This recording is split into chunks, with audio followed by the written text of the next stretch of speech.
नमस्कार दोस्तों, आप सबका स्वागत है आज के वीडियो में। और आज का वीडियो आपके सामने है व्याकरण के टॉपिक को लेकर बनाया गया वीडियो।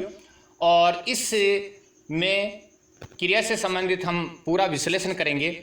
क्रिया के प्रकारों के बारे में भी जानेंगे, क्रिया की परिभाषा भी जानेंगे, उदाहरण भी जानेंगे। और दोस्तों, जैसा कि आप जानते हैं, आमतौर पर हर एग्जाम में क्रिया से संबंधित 1 या 2 प्रश्न जरूर पूछे जाते हैं। और विशेष तौर से अकर्मक क्रिया के बारे में, सकर्मक क्रिया के बारे में, संकेतार्थक क्रिया के बारे में, प्रेरणार्थक क्रिया के बारे में प्रश्न जरूर पूछे जाते हैं। और उन्हीं प्रश्नों का एक तरह से हम पूरा सॉल्यूशन निकालने का प्रयास करेंगे। तो वीडियो काफ़ी बड़ा हो सकता है, तो शुरू से लेकर अंत तक बने रहें। एक ही वीडियो में हम हिंदी व्याकरण के प्रमुख टॉपिक जो क्रिया है उसका पूरा विश्लेषण करेंगे। और दोबारा अन्य जगह पर हमें उस टॉपिक को पढ़ने की आवश्यकता नहीं रहेगी। एक ही वीडियो के माध्यम से ये तैयार हो जाएगा। चलिए चलते हैं, अपना टॉपिक स्टार्ट करते हैं। तो क्रिया वह शब्द या शब्द समूह जिससे किसी कार्य के होने का बोध होता है उसे क्रिया कहते हैं। वह शब्द या शब्द समूह जिससे किसी कार्य के होने का बोध होता है उसे क्रिया कहते हैं। तो क्रिया की परिभाषा आ गई। वह शब्द या शब्द समूह जिससे किसी कार्य के होने का बोध होता है उसे क्रिया कहते हैं। अर्थात जिन शब्दों के द्वारा किसी कार्य का करना या होना पाया जाता है उन्हें क्रियापद कहते हैं। कि जिन शब्दों के द्वारा क्रिया का करना या होना पाया जाता है उन्हें क्रियापद कहते हैं। अतः जिस शब्द से किसी काम या व्यापार का होना या किया जाना प्रकट होता है उसे क्रिया कहते हैं। अतः जिस शब्द से किसी काम या व्यापार का किया जाना प्रकट होता है उसे क्या कहते हैं? क्रिया कहते हैं। तो क्रिया की परिभाषा हमने देख ली कि जिस शब्द से किसी काम या व्यापार का होना या किया जाना प्रकट होता है उसे क्रिया कहते हैं। संस्कृत में क्रिया रूप को धातु कहते हैं। तो संस्कृत में क्रिया रूप को क्या कहते हैं? धातु कहते हैं। धातु के आगे ना लगाने से, तो धातु के आगे हम ना लगा देते हैं, ना लगाने से क्रिया बनती है। तो ना लगाने से क्रिया बनती है। जैसे लिख धातु है, लिख धातु के आगे ना लगाने से लिखना बन गया। हंस धातु है, हंस के आगे ना लगाने से हंसना बन गया। खा धातु है, तो खा धातु के आगे ना लगाने से खाना बन गया। और आ धातु है, आ धातु के आगे ना लगाने से आना बन गया। इस प्रकार संस्कृत की धातु के आगे ना लगाने से क्रिया का निर्माण होता है। चलिए, क्रियार्थक संज्ञा। क्रियार्थक संज्ञा, ये बात थोड़ी ध्यान से देखना। जब तक किसी शब्द के द्वारा किसी कार्य या व्यापार के होने का बोध नहीं होता, ऐसी स्थिति में उस शब्द का प्रयोग संज्ञा के समान ही होता है। कार्य या व्यापार के होने का बोध नहीं होता, ऐसी स्थिति में उस शब्द का प्रयोग संज्ञा के समान ही होता है। और क्रिया का सामान्य रूप ही क्रिया नहीं है। क्रिया का सामान्य रूप ही क्रिया नहीं है, बल्कि उसका प्रयोग भी कार्य का बोध होने वाला होना चाहिए।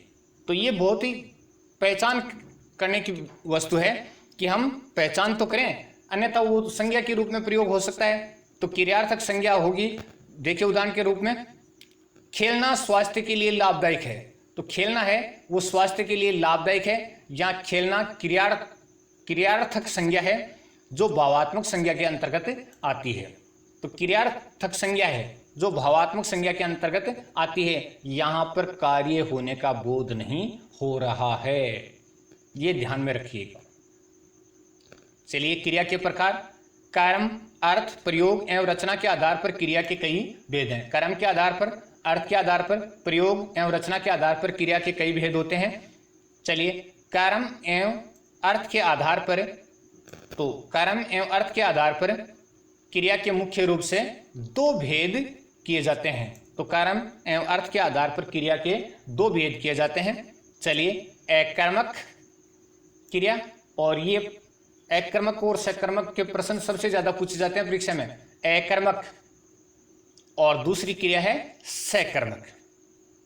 तो कर्म के आधार पर क्रिया 2 प्रकार की होती हैं, अकर्मक क्रिया और सकर्मक क्रिया। चलिए, अकर्मक क्रिया, तो पहले अकर्मक क्रिया पढ़ते हैं। अकर्मक क्रिया, क्रिया का वह व्यापार कर्ता तक ही सीमित रहता है। क्रिया का वह व्यापार कर्ता तक ही सीमित रहता है, तथा जिसके साथ कर्म प्रयुक्त नहीं होता है, कि क्रिया का वह व्यापार जो कर्ता तक ही सीमित रहता है, जिसके साथ कर्म प्रयुक्त नहीं होता है, उसे अकर्मक क्रिया कहते हैं। यानी अकर्मक का मतलब कर्म नहीं है। तो क्रिया का वह व्यापार जो कर्ता तक ही सीमित रहता है तथा जिसके साथ कर्म प्रयुक्त नहीं होता, यानी ऐसा वाक्य जिसमें कर्म होता ही नहीं है, वहां अकर्मक क्रिया होती है। चलिए उसकी थोड़ी सी परिभाषा और देखते हैं। इस प्रकार वाक्य के कर्ता द्वारा किए गए कार्य का फल या परिणाम कर्म पर न पड़कर, कर्म पर नहीं पड़ता है, कर्ता पर ही पड़ता है, सीधा कर्ता पर ही पड़ता है, पड़ता हो, वहां अकर्मक क्रिया होती है। तो सीधा सा अर्थ है कि कर्ता द्वारा किए गए कार्य का परिणाम या फल कर्ता पर ही पड़ता है, वहां पर अकर्मक क्रिया होती है, और अकर्मक क्रिया में कर्म नहीं होता है, वहां अकर्मक क्रिया होती है। साधारण रूप से कहा जा सकता है कि वाक्य के माध्यम से जब कोई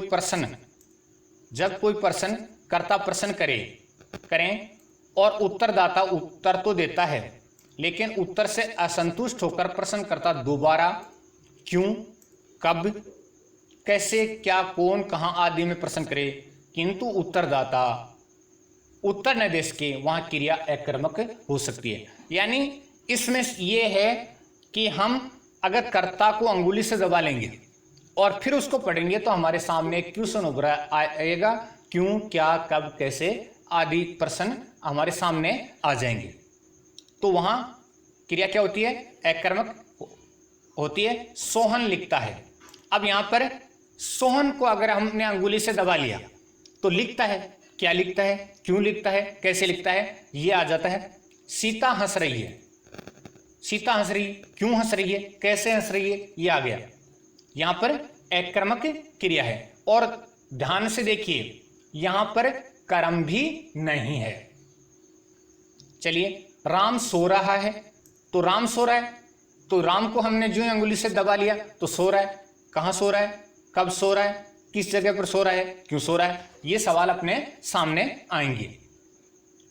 लड़कियां पढ़ रही हैं, तो हमने लड़कियों के जो अक्षर है उसको अगर छुपा लिया तो पढ़ रही हैं, क्या पढ़ रही हैं, किस चीज को पढ़ रही हैं, कब पढ़ रही हैं, कहां पढ़ रही हैं, ये चीजें हमारे सामने प्रश्न के रूप में आ जाएंगी।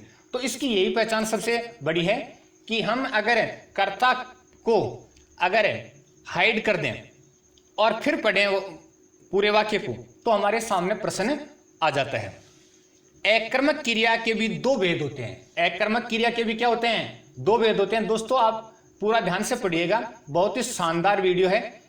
पूर्ण अकर्मक, एक होती है पूर्ण अकर्मक, यानी जिसमें बिल्कुल ही कर्म न हो, पूर्ण अकर्मक, और अपूर्ण अकर्मक। अपूर्ण अकर्मक, पूर्ण अकर्मक की परिभाषा देखते हैं। चलिए, जहां वाक्य में कर्म का बिल्कुल अभाव पाया जाता है, तो पूर्ण अकर्मक में क्या होता है कि कर्म का बिल्कुल क्या पाया जाता है, अभाव पाया जाता है, किंतु क्रिया इतनी प्रबल होती हो कि कर्म के न होने पर भी क्रिया से पूर्ण अर्थ प्राप्त होता हो, वहां क्रिया पूर्ण अकर्मक होती है। तो दोबारा पढ़िए कि पूर्ण अकर्मक क्या होती है, जहां वाक्य में कर्म का बिल्कुल अभाव पाया जाता है, किंतु क्रिया इतने प्रबल होती हो कि कर्म के न होने पर भी क्रिया से पूर्ण अर्थ प्राप्त होता हो, वह क्रिया पूर्ण अकर्मक होती है। महेंद्र खा रहा है, महेंद्र खा रहा है। हिमाक्षी रो रही है। तो यहां पर जो क्या है, अकर्मक क्रिया है। खाना, रोना, ये क्या है, अकर्मक क्रिया है। इनका प्रभाव किस पर पड़ रहा है, महेंद्र पर पड़ रहा है। रोने का प्रभाव किस पर पड़ रहा है, हिमाक्षी पर पड़ रहा है। गाय रंभा रही है, गाय रंभा रही है, तो ये जो प्रभाव है वो किस पर पड़ रही है, पड़ रहा है, यानी गाय पर। तो निश्चित तौर पर यह है कि इसमें कर्म है ही नहीं, बिल्कुल कर्म है ही नहीं। यानी खाना, रोना, हंसना, रंभाना, ये सारे जो है अकर्मक के उदाहरण है। अपूर्ण अकर्मक, ऐसे वाक्यों में कर्म का बिल्कुल अभाव पाया जाता हो, परंतु कर्ता से सीधा संबंध रखने वाले ऐसे शब्दों का प्रयोग किया जाता है जिनमें कर्म तो नहीं होता लेकिन कर्म के होने का भ्रम उत्पन्न होता है। यदि उस शब्द को वाक्य से हटा दिया जाए तो वाक्य अपूर्ण या अकर्मक क्रिया का हो जाएगा या वाक्य ही अपूर्ण हो जाएगा। तो देखिए कितना गजब की परिभाषा है कि अपूर्ण अकर्मक ऐसे वाक्यों में कर्म का बिल्कुल अभाव पाया जाता हो परंतु कर्ता से सीधा संबंध रखने वाले ऐसे शब्दों का प्रयोग किया जाता है जिनमें कर्म तो नहीं होता है, जिनमें कर्म तो होता नहीं है लेकिन कर्म के होने का भ्रम उत्पन्न होता है। कर्म होता नहीं है लेकिन कर्म के होने का भ्रम उत्पन्न होता है। यदि उस शब्द को वाक्य से हटा दिया जाए तो वाक्य अपूर्ण अकर्मक क्रिया का हो जाएगा या वाक्य ही अपूर्ण हो जाएगा। तो वाक्य क्या हो जाएगा? अपूर्ण हो जाएगा। तो इसमें ऐसे शब्द होते हैं जिनमें हमारे यानी सामने ऐसा भ्रम उत्पन्न हो जाएगा कि ये कर्म है जबकि कर्म होता नहीं है, शब्द ही ऐसा होता है। जैसे बच्चे फुटबॉल से खेल रहे हैं, बच्चे फुटबॉल से खेल रहे हैं, यहां पर क्या है? बच्चे फुटबॉल से खेल रहे हैं, खेलना कर्म है? नहीं है। फुटबॉल शब्द है, वो क्या है? वो क्या है? इसमें ऐसा शब्द है जो भ्रम पैदा करता है कि कर्म है। वास्तव में खेलना खेल है, वो क्या है? सीधा का सीधा बच्चों से संबंधित हो रहा है और ऐसी स्थिति में फुटबॉल शब्द है वो भ्रम पैदा कर रहा है जबकि फुटबॉल कर्म नहीं है। शिकारी कुत्ते से डरता है, तो यहां पर कुत्ते हैं वो कर्म नहीं है, कर्म का एहसास कराने वाला, भ्रम उत्पन्न करने वाला शब्द है। और डरना ये भी क्या है? अकर्मक क्रिया के रूप में है। तो खेल और डरना दोनों चीजें आप देखिएगा। तो इसको एक बार अगर पूरा समझ में नहीं आए तो आप पुनः रिपीट कर लीजिएगा वीडियो को पीछे लेकर के। सकर्मक क्रिया, अब देखते हैं सकर्मक क्रिया। जिस वाक्य में कर्ता द्वारा किए गए कार्य का फल या परिणाम कर्ता पर न पड़कर कर्म पर पड़ता हो वहां क्रिया सकर्मक होती है। तो अकर्मक में क्या होता था? यानी कर्ता के किए गए कार्य का फल कर्ता पर ही पड़ता था और यहां पर कर्ता जो कार्य करता है उसका फल किस पर पड़ता है? कर्म पर पड़ता है और कर्म इसमें जरूर होता है, तो यहां सकर्मक क्रिया होती है। तो चलिए, जिस वाक्य में कर्ता द्वारा किए गए कार्य का फल या परिणाम कर्ता पर न पड़कर कर्म पर पड़ता हो वहां क्रिया सकर्मक होती है। क्रिया का व्यापार कर्ता के साथ साथ कर्म को भी प्रभावित करता है। तो क्रिया का व्यापार है वो कर्ता के साथ साथ कर्म को भी प्रभावित करता है, उससे सकर्मक क्रिया कहते हैं। तो उसको क्या कहा जाता है? सकर्मक क्रिया कहा जाता है। अर्थात वाक्य में क्रिया के साथ कर्म प्रयुक्त होता है। वाक्य में क्रिया के साथ क्या प्रयुक्त होता है? कर्म प्रयुक्त होता है, उसे सकर्मक क्रिया कहते हैं। तो उसको क्या कहा जाता है? सकर्मक क्रिया कहा जाता है। चलिए, सकर्मक क्रिया के भी दो भेद होते हैं। अब सकर्मक क्रिया उसके भी क्या होते हैं? दो भेद होते हैं। ये नई जानकारी है दोस्तों, बहुत कम व्याकरणों में आपको मिलेगी। पूर्ण सकर्मक क्रिया और अपूर्ण सकर्मक क्रिया। तो सकर्मक क्रिया के भी दो भेद होते हैं, पूर्ण सकर्मक क्रिया, अपूर्ण सकर्मक क्रिया। और पूर्ण सकर्मक क्रिया की हम जानकारी प्राप्त करते हैं। चलिए, जिस वाक्य में कर्म विद्यमान रहता हो तथा वाक्य का संपूर्ण, या संपूर्ण है, संपूर्ण अर्थ कर्म पर निर्भर करता है। तो जिस वाक्य में कर्म विद्यमान रहता हो तथा वाक्य का संपूर्ण अर्थ कर्म पर निर्भर करता है तथा वाक्य से कर्म को अलग करने पर वाक्य या तो अकर्मक हो जाता है या वाक्य ही अपूर्ण हो जाता है, वहां क्रिया पूर्ण सकर्मक होती है।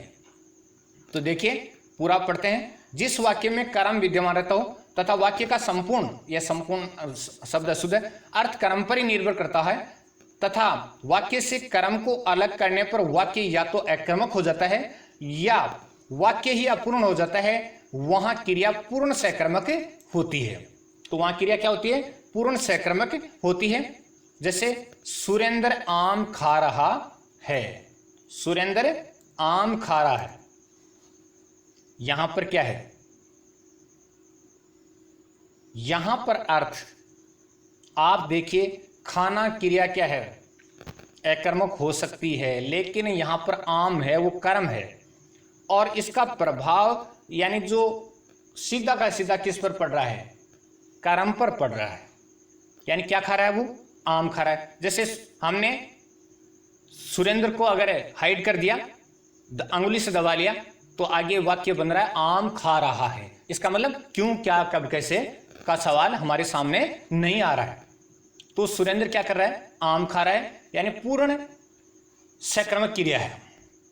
देखिए अपूर्ण सकर्मक क्रिया, इस प्रकार के वाक्य को अपूर्ण अकर्मक अकर्मक क्रिया के होते हैं। इस प्रकार के वाक्य अपूर्ण अकर्मक क्रिया के होते हैं, अपूर्ण सकर्मक क्रिया के भी होते हैं। अकर्मक क्रिया के भी होते हैं और सकर्मक क्रिया के भी होते हैं। ये थोड़ी सी जान में रखें। अपूर्ण सकर्मक क्रिया, इस प्रकार के वाक्य अपूर्ण अकर्मक क्रिया के भी होते हैं, अपूर्ण सकर्मक क्रिया के भी होते हैं। सीता गाना गा रही है, यहां पर हम देखते हैं कि ये क्या है, गाना है, वो है मूल रूप में अपूर्ण, यानी इसमें कर्म है वो क्या है, अपूर्ण है। तो एक बार पुनः देख लीजिएगा, अपूर्ण सकर्मक क्रिया, इस प्रकार के वाक्य को अपूर्ण अकर्मक क्रिया के भी होते हैं, अपूर्ण सकर्मक क्रिया के भी होते हैं। तो सीता गाना गा रही है, तो निश्चित तौर पर आप देख रहे हैं कि यहां पर सकर्मक क्रिया है और अपूर्ण है। कौन सा गाना गा रही है, किस प्रकार का गाना गा रही है, यहां पर पूरा प्रकट नहीं हो रहा है, तो इसलिए क्या है, अपूर्ण सकर्मक क्रिया है। लेकिन निश्चित तौर पर यहां जो प्रभाव पड़ रहा है वो गाने पर पड़ रहा है, तो कर्म तो गाना है ही है। सचिन क्रिकेट खेल रहा है, क्रिकेट, तो क्रिकेट यहां पर क्या है, अपूर्ण सकर्मक का उदाहरण हो गया, खेल रहा है। चलिए, पक्षी आकाश में उड़ रहे हैं, आकाश में उड़ रहे हैं, तो यहां पर क्या हो गया, अपूर्ण सकर्मक का उदाहरण हो गया। कहां उड़ रहे हैं, कैसे उड़ रहे हैं, किस प्रकार से उड़ रहे हैं, ये नहीं है। सकर्मक क्रिया के दो उपभेद किए जाते हैं। तो सकर्मक क्रिया के भी क्या किए जाते हैं, दो उपभेद किए जाते हैं। एक कर्मक क्रिया, अब आगे देखिए इसका विस्तार। एक कर्मक क्रिया, जब वाक्य में क्रिया शब्द के साथ एक ही कर्म होता है वह एक कर्मक क्रिया है। कि वाक्य में कभी एक कर्म होता है, कभी दो कर्म भी होते हैं, तो एक कर्मक क्रिया, एक कर्मक क्रिया यानी सकर्मक क्रिया होती है। ये सकर्मक क्रिया के दो भेद हैं। एक है एक कर्मक क्रिया, जब वाक्य में क्रिया शब्द के साथ एक कर्म होता है वह एक कर्मक क्रिया है। जैसे नरेश भोजन कर रहा है, यहां पर भोजन है वो एक कर्म है, नरेश भोजन कर रहा है एक कर्मक क्रिया है। द्विकर्मक क्रिया देखते हैं जिसमें दो कर्म हो, वाक्य में क्रिया के साथ दो कर्म प्रयुक्त होते हैं तब द्विकर्मक क्रिया होती है। अध्यापक छात्रों को विज्ञान पढ़ा रहे हैं, तो विज्ञान और छात्रों दो कर्म है, दो कर्म है, तो यहां पर हम सकर्मक क्रिया के दो भेद देख सकते हैं। और उसमें एक कर्म के आधार पर, दो कर्म के आधार पर, तो एक तो होती है एक कर्मक क्रिया, दूसरी होती है द्विकर्मक क्रिया। यहां पर देखिए छात्रों को विज्ञान पढ़ा रहे हैं, इसमें दो कर्म है, छात्रों और विज्ञान। और ऊपर वाले में हम देख रहे हैं कि नरेश भोजन कर रहा है, भोजन एक कर्म है, तो एक कर्मक क्रिया। और ये किसके उदाहरण होते हैं, कौन सी क्रिया का होते हैं, सकर्मक क्रिया में आता है।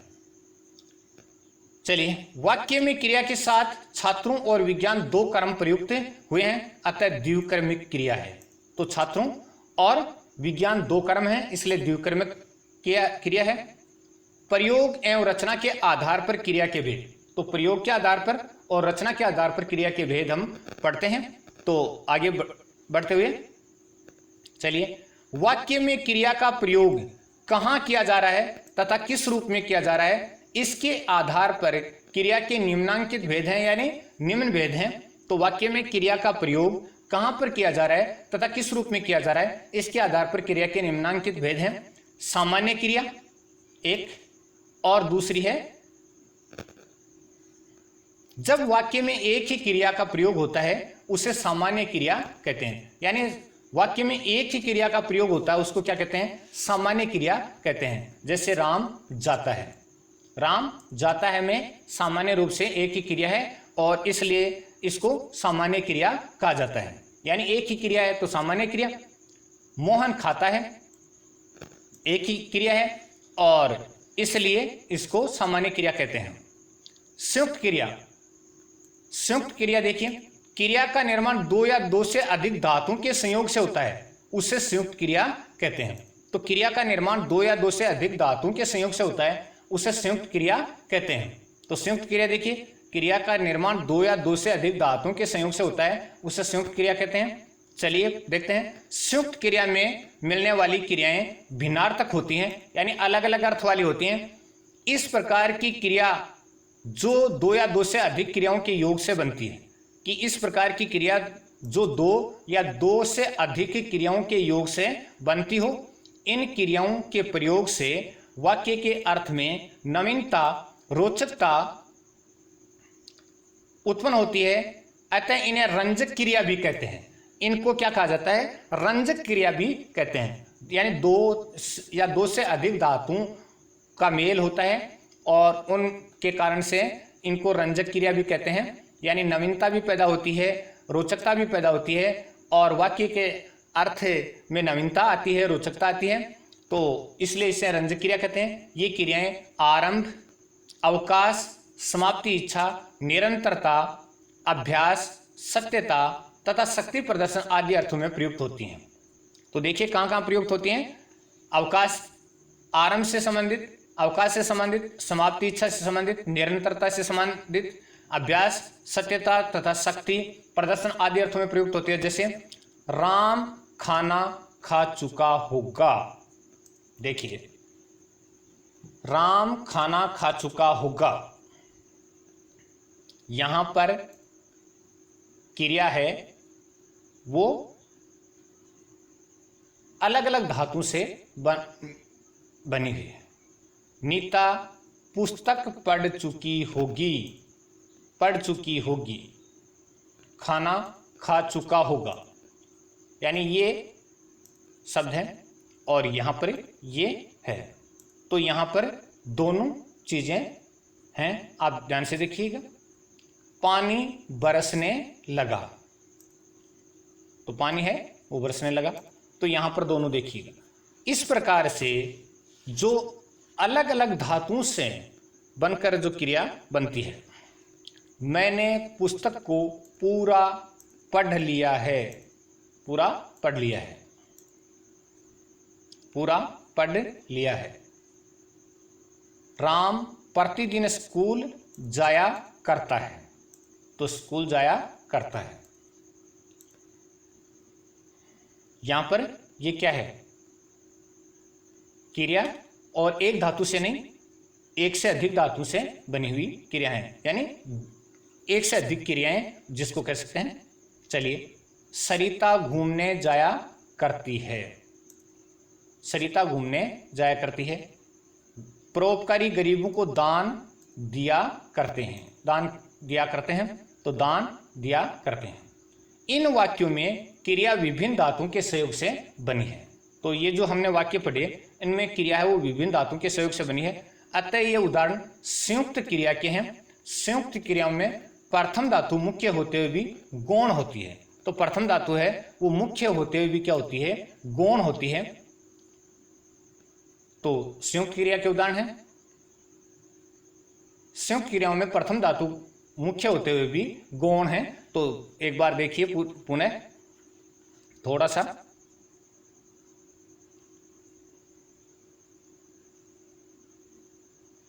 संयुक्त क्रिया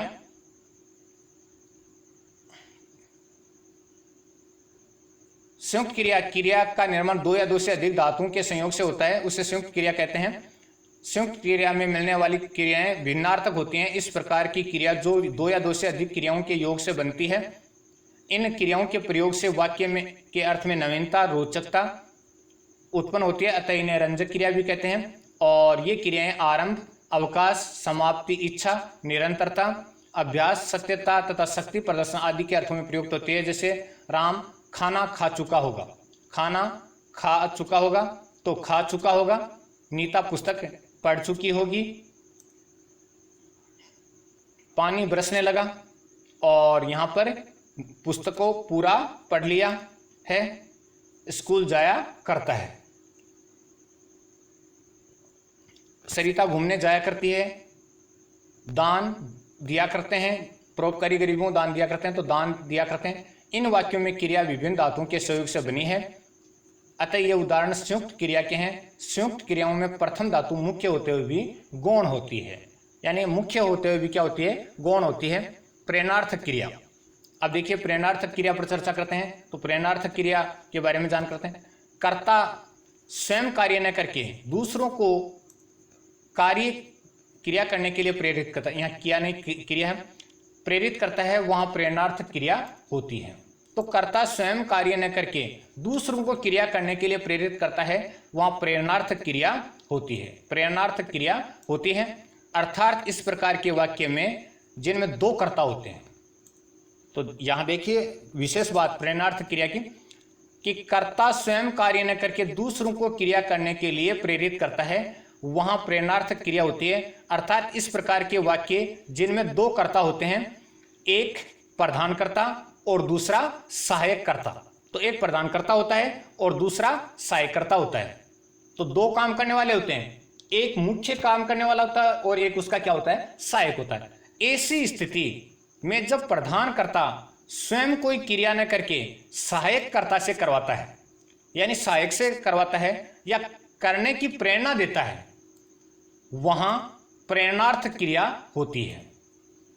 तो मुख्य कर्ता जो है वो काम न करके सहायक से काम करवाता है या सहायक कर्ता को प्रेरणा देता है, वहां प्रेरणार्थ क्रिया होती है। जैसे जय पवन से पत्र लिखवाता है, तो यहां पर मुख्य कर्ता है जय, पवन है सहायक कर्ता, और उससे पत्र कौन लिखवाने का काम कौन कर रहा है, जय करवा रहा है। तो पवन सहायक है और सहायक करता है, वो पत्र लिखने का काम करता है, इसलिए प्रेरणार्थक क्रिया है, प्रेरणा के रूप में है। सोहन राम से चित्र बनवाता है, तो यहाँ चित्र बनवाने का काम किया जा रहा है, और ये किससे करवाया जा रहा है, राम से करवाया जा रहा है। चलिए, थानेदार सिपाही से चोर को पकड़ाता है, तो मुख्य जो करता है वो थानेदार है, सिपाही सहायक करता है और चोर को पकड़वाता है। इन वाक्यों में जय, सोहन और थानेदार स्वयं कार्य न करके दूसरों को कार्य करने हेतु प्रेरित कर रहे हैं, अतः लिखवाता, बनवाता और पकड़वाता है, ये प्रेरणार्थक क्रियाएं हैं। लिखवाता है, बनवाता है और पकड़वाता है, ये प्रेरणार्थक क्रियाएं हैं। पूर्वकालिक क्रिया, पूर्वकालिक क्रिया को देखते हैं हम। जब किसी वाक्य में कर्ता पूर्व काल का कार्य करके, जब किसी वाक्य में कर्ता पूर्व काल का कार्य करके दूसरा कार्य करता है, अर्थात एक क्रिया दूसरी क्रिया से पहले संपन्न हुई हो, तो पहले संपन्न होने वाली क्रिया पूर्वकालिक क्रिया कहलाती है। यानी एक बार पुनः देख लेते हैं कि जब किसी वाक्य में कर्ता पूर्व काल का कार्य करके दूसरा कार्य करता है, अर्थात एक क्रिया दूसरी क्रिया से पहले संपन्न हुई हो, तो पहले संपन्न होने वाली क्रिया पूर्वकालिक क्रिया कहलाती है। ऐसे वाक्य जिनमें दो क्रियाएं हो रही हैं या क्रियाएं हो रही हैं, जो क्रिया पहले हो रही है वह पूर्वकालिक क्रिया, तथा जो क्रिया बाद में हो रही यानी क्रिया बाद में हो रही है वो समापिका क्रिया कहलाती है। दोस्तों, यहाँ पर कई शब्दों में क्रिया है वो क्रिया के रूप में प्रिंट हो गई है, इसलिए इसको यानी ध्यान से पढ़ें। तो जो क्रिया बाद में हो रही है उसको समापिका क्रिया कहते हैं। जैसे राजेश खाना खाकर जाएगा, खाना और खाकर, खाना पूर्वकालिक क्रिया और खाकर यानी उसके बाद की क्रिया है। आशा दूध पीकर जाएगी, पीकर और दूध पूर्वकालिक क्रिया।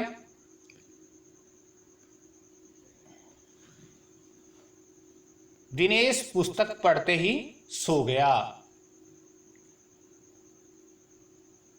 यानी यहां पर देखिए खाना खाकर, खाकर पहला और जाएगा, जाना दोनों, पहले खाना खाया है और फिर जाएगा। राजेश खाना खाकर जाएगा, यानी खाना खाया है पहले और फिर जाएगा, तो खाना खाने की पहली क्रिया हो गई और जाना दूसरी क्रिया हो गई। दूध पीना पहली क्रिया होगी और जाएगी दूसरी क्रिया होगी। पुस्तक पढ़ना पहली क्रिया हो गई और सो गया दूसरी क्रिया हो गई। तो यहां पर जो पूर्वकालिक क्रिया है वो खाकर, पूर्वकालिक क्रिया खाकर, पीकर और उसके बाद पढ़ते हैं, ये तीनों पूर्वकालिक क्रिया हैं।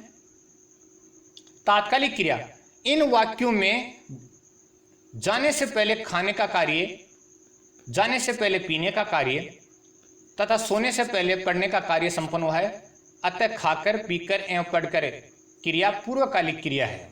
तो क्रिया है वो पूर्वकालिक क्रिया है। इस प्रकार क्रिया की मूल धातु के साथ कर, करके और ते ही शब्द अंश जुड़ने से पूर्वकालिक क्रिया बनती है।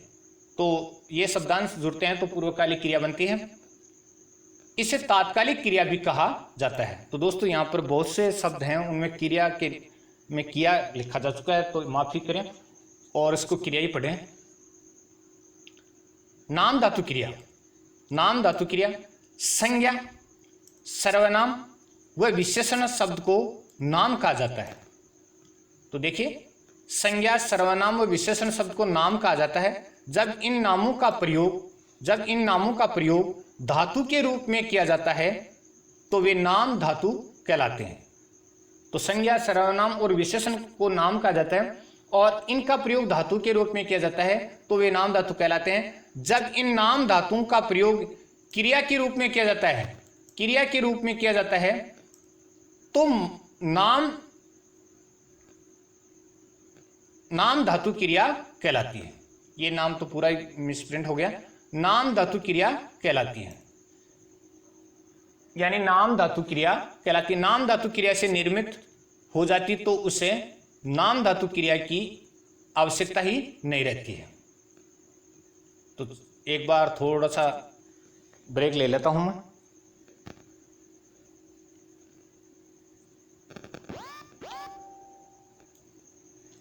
चलिए, नाम धातु क्रिया संज्ञा, सर्वनाम व विशेषण शब्द को नाम कहा जाता है। तो संज्ञा, सर्वनाम व विशेषण शब्द को नाम कहा जाता है जब इन नामों का प्रयोग धातु के रूप में किया जाता है तो वे नाम धातु कहलाते हैं। तो वो क्या कहलाते हैं? नाम धातु कहलाते हैं। जब इन नाम धातु का प्रयोग क्रिया के रूप में किया जाता है तो नाम धातु क्रिया कहलाती है। तो वो क्या कहलाती है? नाम धातु क्रिया कहलाती है। नाम धातु क्रिया से निर्मित हो जाती है तो नाम धातु क्रियाओं की आवश्यकता ही नहीं रहती है। जिन वाक्यों में क्रिया के रूप में संज्ञा, सर्वनाम व विशेषण शब्द प्रयुक्त होते हैं, नाम धातु क्रिया होती है। तो जहां पर यानी जिन वाक्यों में क्रिया के रूप में संज्ञा, सर्वनाम व विशेषण शब्द प्रयुक्त होते हैं वहां पर क्या होती है? नाम धातु क्रिया होती है। अतः ये स्पष्ट होता है कि क्रिया का निर्माण संज्ञा अथवा विशेषण शब्दों के परते लगाने से होता है। कि नाम धातु क्रिया का निर्माण किससे होता है? संज्ञा, सर्वनाम या विशेषण शब्दों के परते लगाने से होता है। जैसे चमक से चमकाना, अपना से अपनाना, गुदाना, लज्जाना, लज्जा से लज्जाना, झूठ से झुठलाना, ये सारे के सारे क्या हैं? नाम धातु क्रियाओं के उदाहरण हैं। यानी इनमें क्या है? संज्ञा, सर्वनाम, विशेषण संबंधी क्या लग गए? एक तरह से परते लग गए और परते लगने के कारण से ये नाम धातु क्रियाएं बन गई।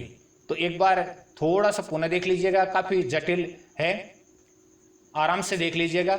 नाम धातु क्रिया संज्ञा, सर्वनाम व विशेषण शब्द को नाम कहा जाता है। जब इन नामों का प्रयोग धातु के रूप में किया जाता है तो वे नाम धातु कहलाते हैं। जब इन नाम धातुओं का प्रयोग क्रिया के रूप में किया जाता है तो नाम धातु क्रिया कहलाती है। नाम धातु क्रिया से निर्मित हो जाती है तो नाम धातु क्रियाओं की आवश्यकता ही नहीं रहती है। जिन वाक्यों में क्रिया के रूप में संज्ञा, सर्वनाम व विशेषण शब्द प्रयुक्त होते हैं नाम धातु क्रिया होती है। अतः यह स्पष्ट होता है कि क्रिया का निर्माण संज्ञा अथवा विशेषण शब्दों के प्रत्यय लगाने से होता है।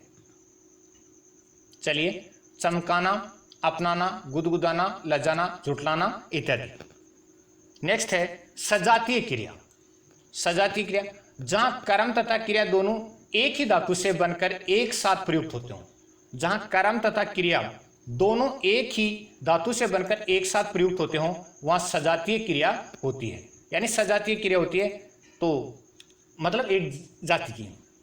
सजातीय क्रिया जहां कर्म तथा क्रिया दोनों एक ही धातु से बनकर एक साथ जहां प्रयुक्त होते हैं वहां सजातीय क्रिया होती है। जैसे पवन ने दौड़ दौड़ी, दौड़ दौड़ी, ये दोनों क्या है? एक ही धातु से बने हुए हैं। दौड़ दौड़ी। सेना ने लड़ाई लड़ी, लड़ाई लड़ी, दोनों एक ही धातु से।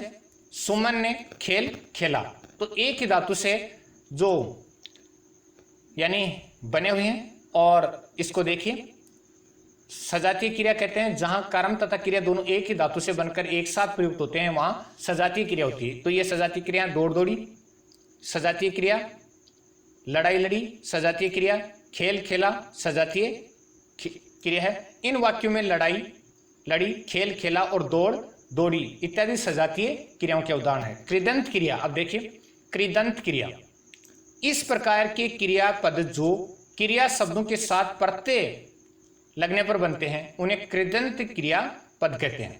तो एक बार देखिए, इस प्रकार की क्रियापद जो क्रिया शब्दों के साथ प्रत्यय लगने पर बनते हैं उन्हें कृदंत क्रियापद कहते हैं। चल से चलना, चलता से चलकर, लिख से लिखना और लिखना से लिखकर, ये प्रत्यय लग करके और फिर बने हैं तो इनको कृदंत क्रिया कहते हैं।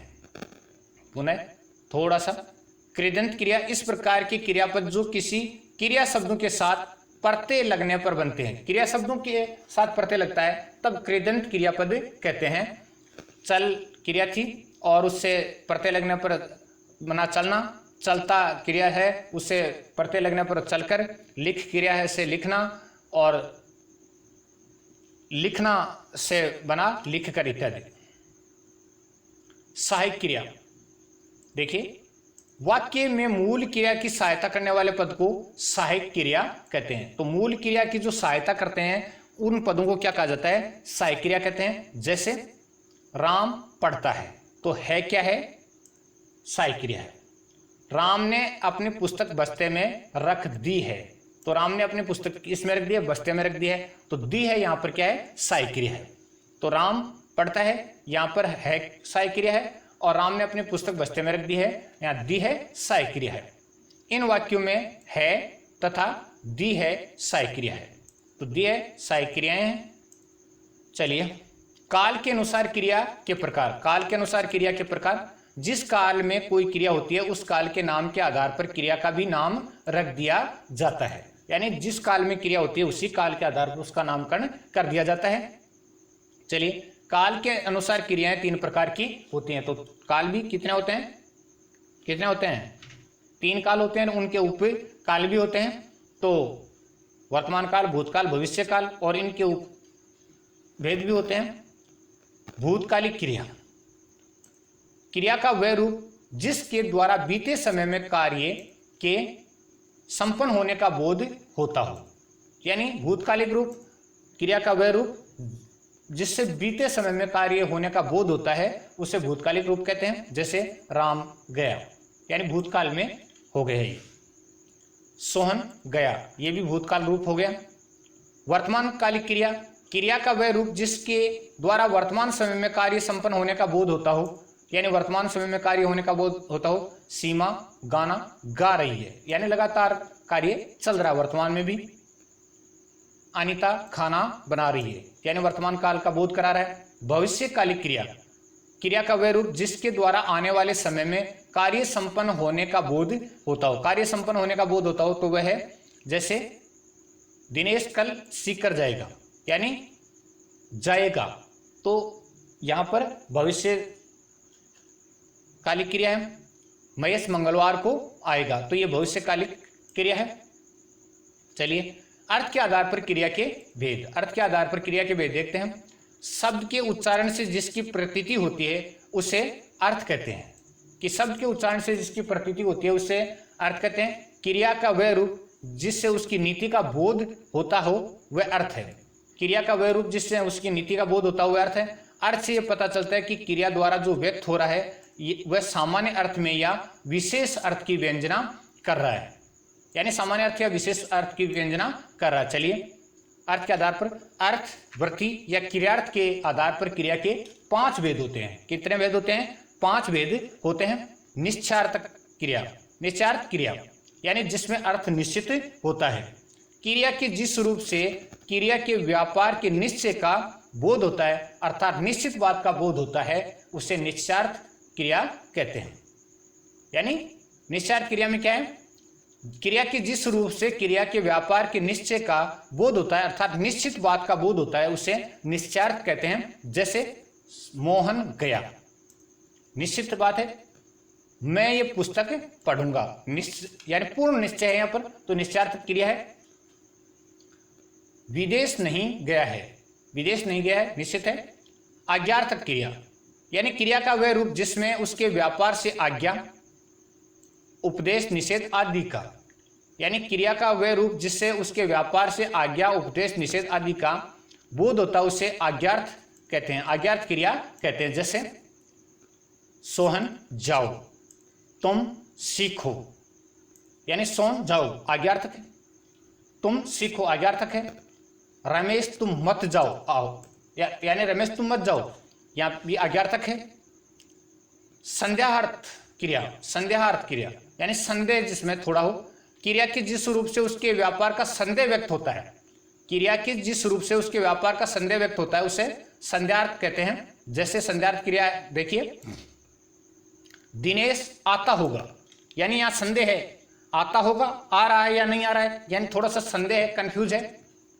राम गया होगा, यहाँ भी कंफ्यूज है, संदेह है थोड़ा सा।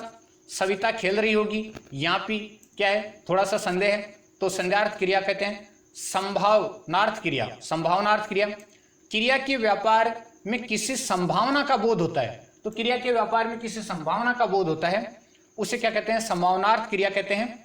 जैसे देखिए, शायद आज वर्षा आएगी, शायद आज वर्षा आएगी, शायद लग गया। संभवतः महेश अपनी कक्षा में प्रथम आ सकता है, संभवतः यानी संभावना व्यक्त की जा रही है, शायद में भी संभावना है, संभवतः में भी संभावना है। कदाचित दिनेश न आए तो, कदाचित दिनेश न आए तो, यहां भी संभावना है। अगला है संकेतार्थक क्रिया, क्रिया का वह रूप जिससे किसी सशर्त स्थिति का बोध होता है, यानी कोई, यानी संकेत है और उसमें शर्त है, तो क्रिया का वह रूप जिसमें किसी सशर्त स्थिति का बोध होता है उसे संकेतार्थक कहते हैं। जैसे यदि सोहन ने परिश्रम किया होता तो वह अवश्य सफल होता, यह शर्त है कि परिश्रम किया होता तो वह क्या होता?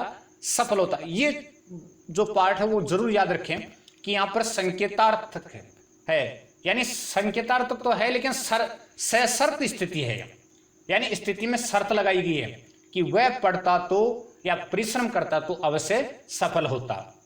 खेलना जानते हो तो जीत भी सकते हो, तो खेलना जानते हो तो जीत भी सकते हो। धन्यवाद दोस्तों, आज का क्रिया का टॉपिक काफी लंबा हो गया। दोस्तों अगर वीडियो पसंद आया हो, मेहनत आपको अच्छी लगी हो, तो वीडियो को शेयर जरूर करें और अपने दोस्तों तक भी भेजें, ताकि ये जो मेहनत है वो आप के साथ साथ अन्य भाइयों के भी काम आए। और अगर आपके परिवार में कोई बच्चा पढ़ रहा हो और वो भी हिंदी व्याकरण को जानना चाहता हो, तो कम से कम उसको क्रिया की सामान्य जानकारी तो मिल ही जाएगी। तो बहुत बहुत धन्यवाद दोस्तों।